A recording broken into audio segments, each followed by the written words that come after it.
2 দিন পর পর কিছু বুদ্ধিজীবী বা কিছু জ্ঞান পাপী বাংলাদেশে এই বিতর্ক উঠায় যে মূর্তি হারাম, ভাস্কর্য হারাম না, মূর্তির পূজা হয় শিরিকের দ্বারা, এর দ্বারা শিরিক জিন্দা থাকে, এজন্য মূর্তি পূজা নিষিদ্ধ, তাই মূর্তিও নিষিদ্ধ, কিন্তু ভাস্কর্যে কোনো সমস্যা নাই। যদি জিজ্ঞেস করেন মূর্তি কি আর ভাস্কর্য কি, বলবে যেইটার পূজা দেয় ওইটা হলো মূর্তি, যেইটার পূজা দেয় না কিন্তু রাস্তার কোনায় দাঁড় করায় রাখলে অমুক দলের রাজনীতি চাঙ্গা হয়, অমুকের আব্বার ছবি, তমুকের দুলাভাইয়ের ছবি, তমুকের শালার ছবি, এগুলো বড় বড় করে দেশের মধ্যে বানায় রাখলে, তাও নিজের বাপের পয়সা দিয়া না, জনগণের করের টাকা দিয়া, রাস্তা ভাঙলে ভাঙুক, ঢাকায় মশা বাড়লে বাড়ুক, বৃষ্টিতে পানি জমলে জমুক, অন্তত তমুকের বাপেরা, তমুকের দুলাভাইরা, তমুকের শালার মূর্তি দেশে টানায় রাখলেই বাস কাজ হয়ে যাবে।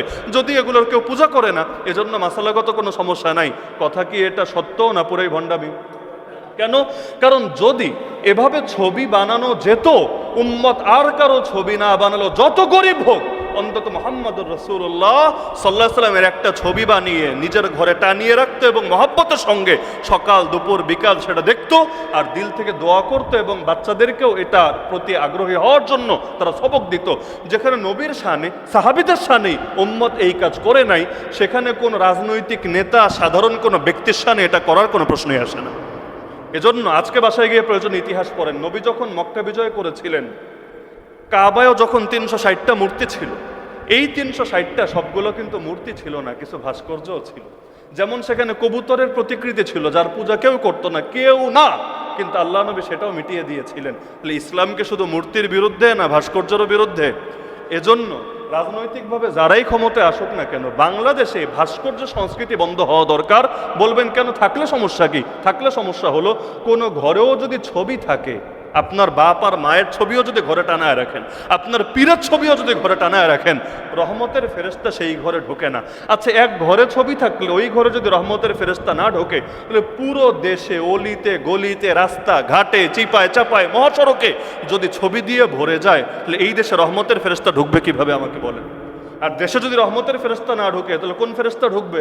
গজবের ফেরেশতা ঢুকবে। তো গজবের ফেরেশতা ঢুকলে এই দেশ ভালো থাকবে কিভাবে? জনগণ ভালো থাকবে কিভাবে? আমরা ভালো থাকবো কিভাবে? তাহলে যদি আল্লাহকে বিশ্বাস করি, আল্লাহ রহমতে বিশ্বাস করি, তাহলে সমস্ত ভাস্কর্য, প্রতিকৃতি এবং টানানো ছবি, প্রিন্ট ছবি, এগুলোর বিরুদ্ধে আমাদেরকে যুদ্ধ ঘোষণা দিতে হবে। আর যদি ছবি টানাতেই হয়, তাহলে তোমাদেরটা পরে অন্তত নবীরটা টানানোর ব্যবস্থা করো আগে। বলবে না না, এই দুঃসাহস আমরা করব না। তো নবীর শানে না করলে অন্য কারো শানে করার প্রশ্ন আসে না। যেটা নবীর বেলায় মানি নাই, অথচ তিনি সবার উপরে, সেটা অন্য কারো বেলায় মানার কোনো প্রশ্নই আসে না। সুতরাং কোনো ব্যাখ্যা দিয়ে ভাস্কর্য বা ছবিকে অন্তত মুসলিম দেশের সংস্কৃতি হিসাবে গ্রহণ করা উচিত না।